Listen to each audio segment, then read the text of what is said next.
Hi everyone, welcome to Question AI video. From wind, hurricanes form over warm oceans. Strong winds swirl clouds around the storm center. This is called the eye. Hurricanes can be several miles wide. They can last for days. The real damage begins when a hurricane hits land. The wind can blow down trees and power lines.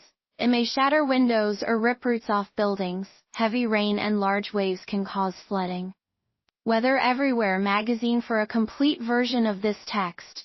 How are the sentences in the passage connected? Drag.